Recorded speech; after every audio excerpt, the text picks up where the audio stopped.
curious to know if you're paying any attention to what's happening in the European transfer market, particularly what Todd Boehly is doing with Chelsea. And a lot of people are throwing their arms up, wondering if it's legal. And apparently he is taking advantage of financial fair play rules not being super restrictive. And he is signing players to longer contracts, and UEFA is already trying to step in and make sure there's a 5-year cap on stuff.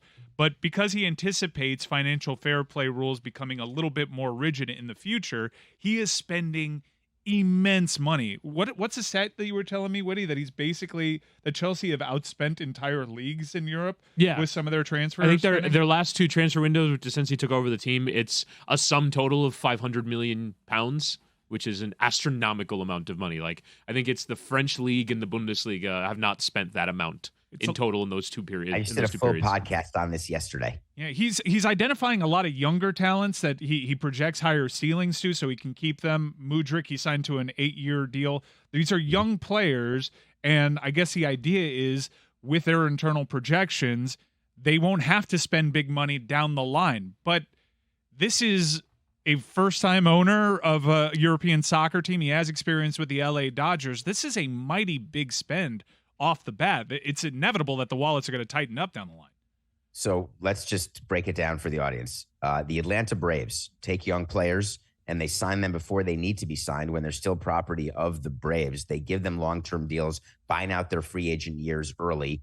And you're going to get some of those right. You're going to get some of those wrong. But you've got cost certainty and you've got a core of players who you're going to have.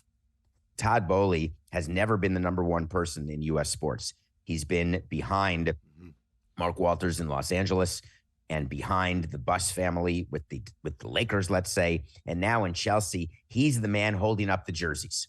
Let's not underestimate what sort of ego and how that plays. When there are press conferences announcing player trades or signings, when you see the money shot with the jersey, Todd Boehly is doing those. The reason why he is doing the long-term deals has to do with financial fair play.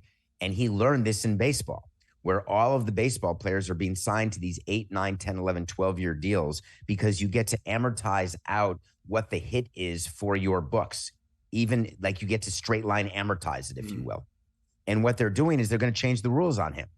But you can't change the rules and do it ex post facto, only going forward, which means that he had an advantage over his competitors because he has 8-year deals and going forward, it's only going to be 5-year deals.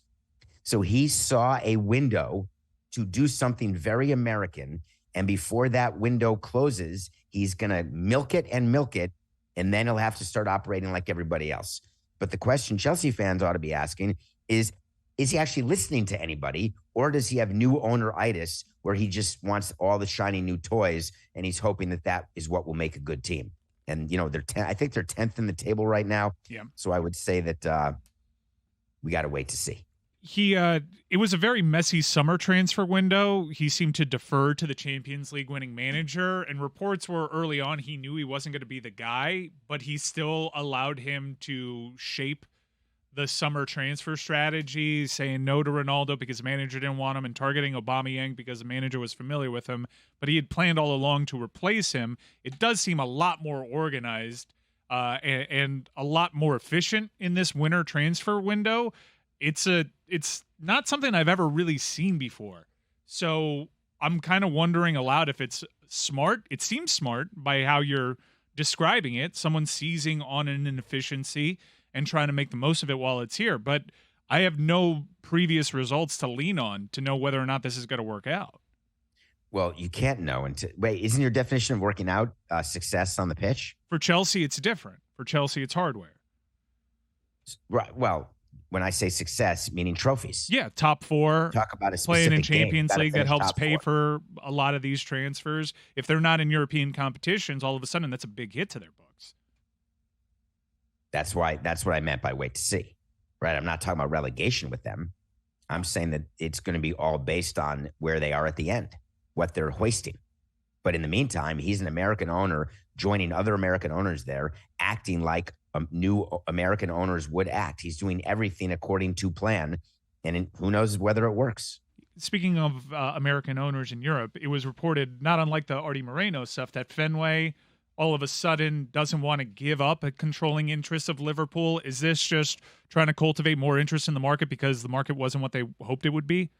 Yeah. So whenever you see this, so we're seeing articles now about Man U, and it looks like that sale could happen in the next couple of weeks. And could it be $7 billion? You're looking at the Washington Commanders.